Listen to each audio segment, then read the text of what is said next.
She's one of the best students in that school. They begged me. Go. My child attends Chrisland School, VGC.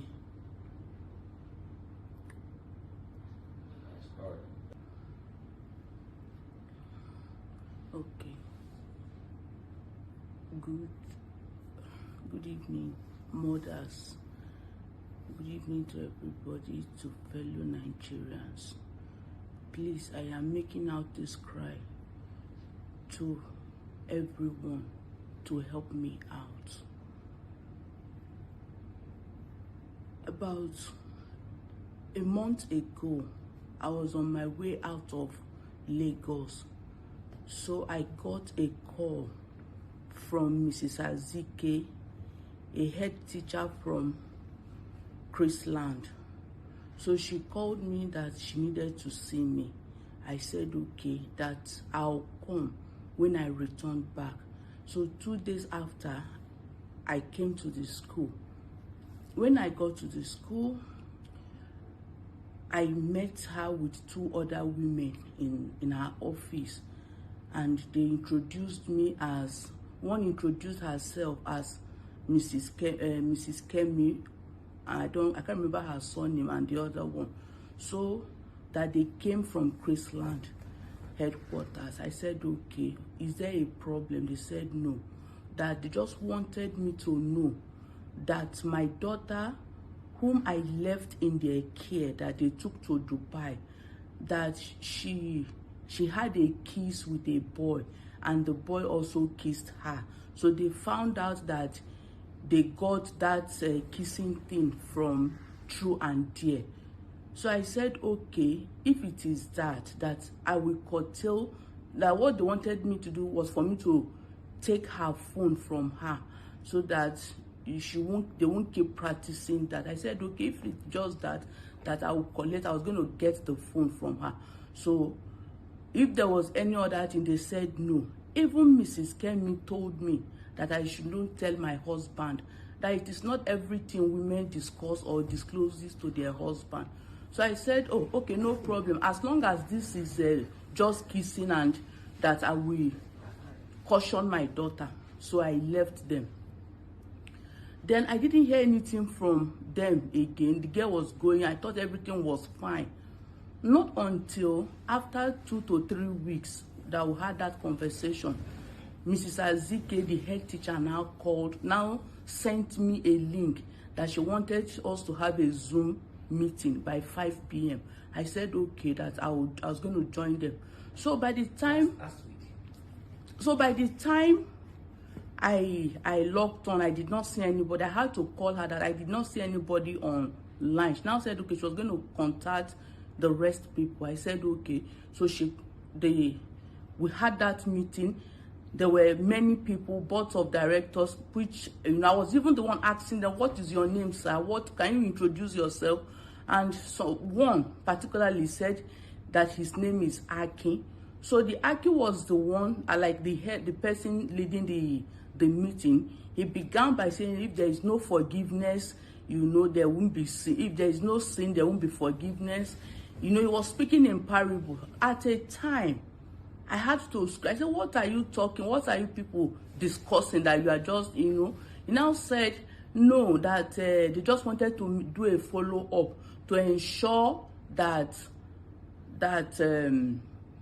I have withdrawn Julian's phone, and to check on how Julian is doing. I said, okay, Julian is fine. But he now made a comment. He said, when it happened, I said, sir, what happened? He said, Julian did not tell you. I said, no, Julian did not tell me anything. So on that, I'm sure they have the record of that Zoom meeting. So I was screaming at them. I said, tell me what? I don't understand. Julian, did anything happen? Julian said no. So I said, okay, as it is now, that I don't even know what you people are talking about. But if he extends more than this, that my husband will definitely know about. But the way you people are calling me that, I'm not comfortable with it. So at the end, we finished the meeting and we left. They didn't tell me anything. I went on my own. So the day after, a parent A parent called me after we had that Zoom meeting the next day that please, that she needed to see me, that it is very, very urgent. So I had to go to her house. When I got to her house, she said something has been trending in Chrisland, that which I am not even aware, that she has told them that if this woman knows that she doesn't think I am aware of this incident. So the woman now called me that, look at this video, see what is trending in Chrisland, that all the parents are aware. So immediately I informed my husband, look at what is going on. So we began to call Mrs. Azike. She refused to pick her call. I called her more than 20 times. She didn't respond to the call. But later, I think she spoke with my husband and told him that she doesn't know anything if such a thing existed. So that was how we began. I even began to beat my daughter that, why would this happen? What is going on? So as we were beating her, the girl now said, Mommy, please, can I talk to you? I said, okay, what is it? She said that the Chrisland, Mrs. Azike, threatened her not to speak out. That she should not speak out. So she narrated how it happened, how they abandoned them in hotel, how the school left them, and how she got, into this thing that is happening now. So even on our behalf, they have been coming to have meeting. They've been sending delegates from their headquarters to have meeting with my daughter without my consent. I was not aware, we were not informed. So please, I am begging Nigerians to help me. Help me, because Chrisland was trying to hide this issue. Chrisland was trying to push us out of the way. And my daughter was going psychologically, insane. Please, I need help as a mother. I am begging fellow Nigerians to help me. Please, that is my cry. Please.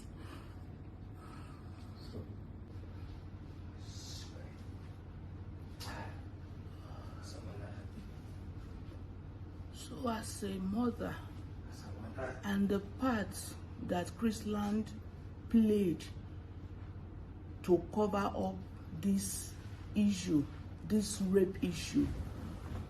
Chrisland, on the day of Mother's Day, I was in school. We were all there, not knowing that they had other people, other delegates that came to interrogate my daughter. As soon as we finished that Mother's Day, I left, and they took my daughter elsewhere to go and interrogate her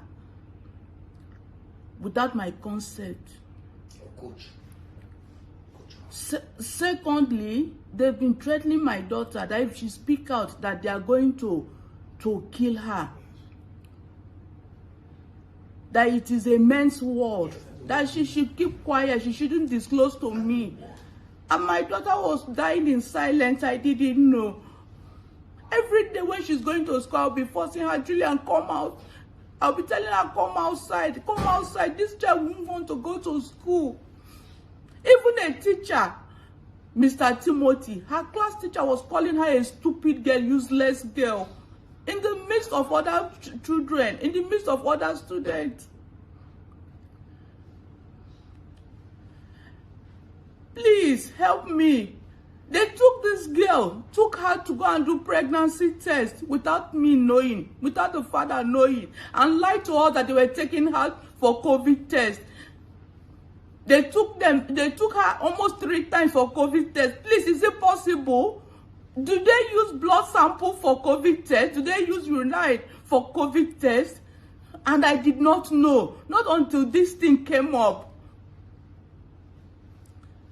And to crown it all, because we have started confronting them, because we have started telling them that we are aware of what has happened, they now sent her a suspension letter. After I carried my daughter, handed her over to you, and you people were begging me that she should come. We paid a lot for her to go to that trip with you. And you got there, left them uncared for. Please help me. I need help. I need help. My daughter is not okay. Please, I need help. If there is any way you people can help me, please help me. I need help, please. All right. Okay. So, when I was asking my daughter to explain to me what happened, my daughter said that they went out in the morning to have breakfast, and one of the boys, Kachi, begged her that she should borrow him her phone charger. So she gave Kachi the charger. Then later in the evening, I think after they had dinner in the evening, the Kachi now called her room that she should come and pick up her charger. So she went there. When she went to the place to get the charger. When she got there, they opened the door, and one of them asked her to take her charger from the toilet. That it was when she entered the toilet that they now hijacked her, told her to drink, to take a substance. So they were all under the influence of drug. So after that she did not know what she was doing again. So that was what she narrated to me, and they told her to be climbing them, and somebody stood and was videoing them and was posting it out. So